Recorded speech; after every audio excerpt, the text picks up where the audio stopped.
Hello, friends. This week has marked a bit of a transitional period for our area. One day it was summer out, and then the next it was fall. Even so, in today's video, I would like to give you one last glimpse into our summer garden and even a little bit of a sneak peek into our first attempt at planting crops for fall.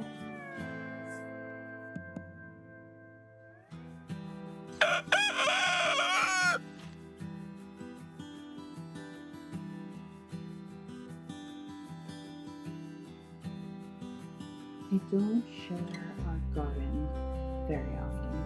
It's messy and overgrown, and it's just not at all Instagram worthy.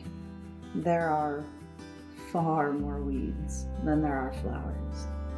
And don't even get me started on the mulberry trees that are in our fence line.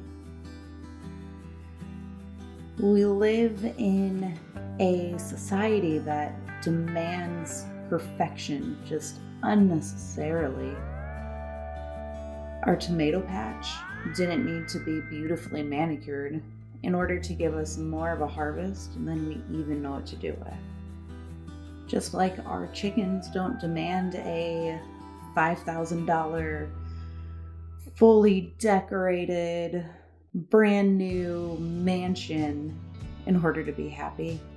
They just want a warm place to snuggle at night and the freedom to explore.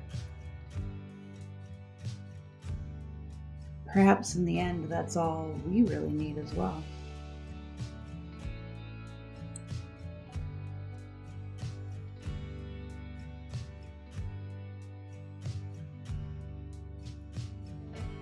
This is only our second year really diving into this homesteading thing, but I've already learned just so much about not just gardening, but life in general from this adventure.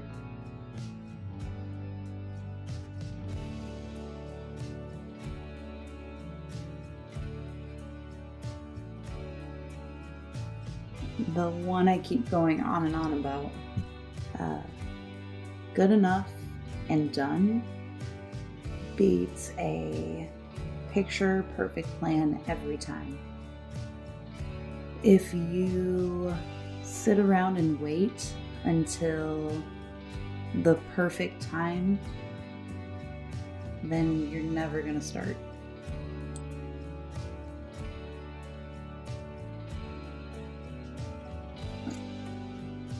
I've learned to trust the cycles of nature.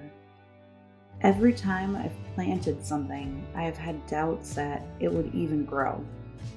And honestly, sometimes it doesn't. Sometimes the bugs or disease get to it before we do. But more often than not, we end up with an overabundance at harvest time. It turns out that nature really does know what it's doing.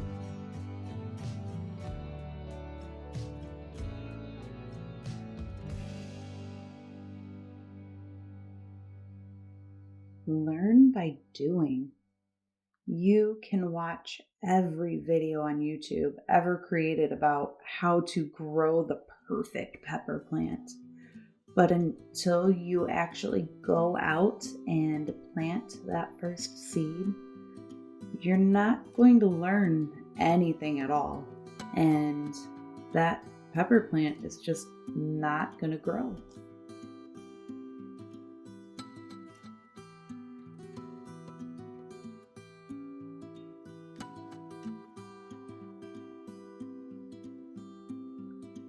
Start small. If you go out and try to plant an entire acre's worth of vegetables the first year you ever try to grow anything, you're just setting yourself up for failure. Start with a few plants. If you've never grown a certain thing before, Maybe just plant one or two to see if you even enjoy growing it, and then the next year, expand it from there. Really, that's just how it goes in anything in life, whether it's a health goal or a business goal. You always want to start small and just build momentum over time.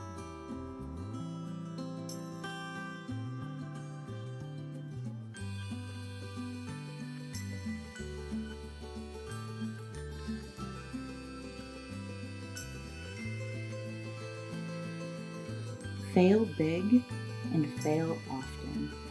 As horribly cliche as that sounds, failing is part of the process, so you might as well embrace it. Your mistakes, your mess-ups, no matter how big they are, they don't define you unless you let them. Go out, make mistakes, learn from it, and then try again.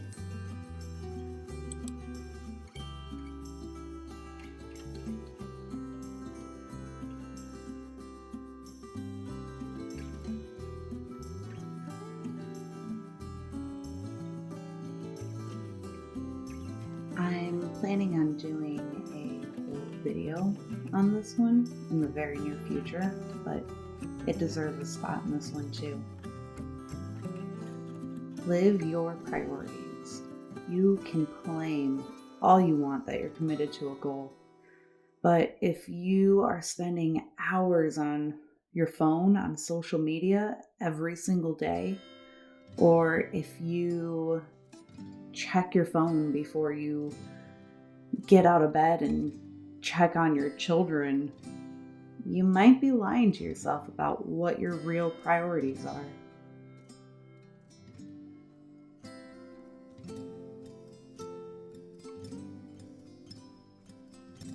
Maybe the most important thing I've learned has been, don't try to change the world. Work on changing yourself and aim to leave a legacy. I want my children and their children to have a safe, warm, and inviting place in this chaotic and terrifying world. This tiny farm that we are creating, it's my legacy for them. What are you leaving behind?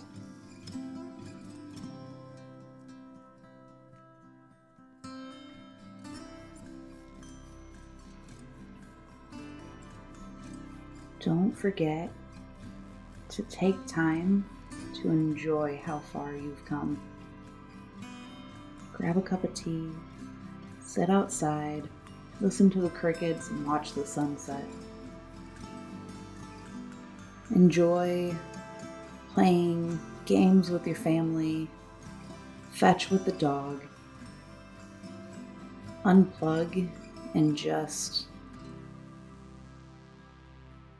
enjoy the world for a little bit.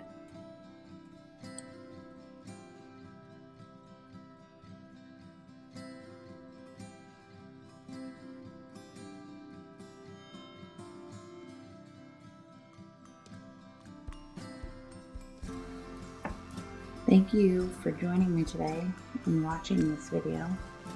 If you've made it this far, please take a second to like the video and subscribe to the channel. And we will see you in the next one. Don't forget, go out there and live a little.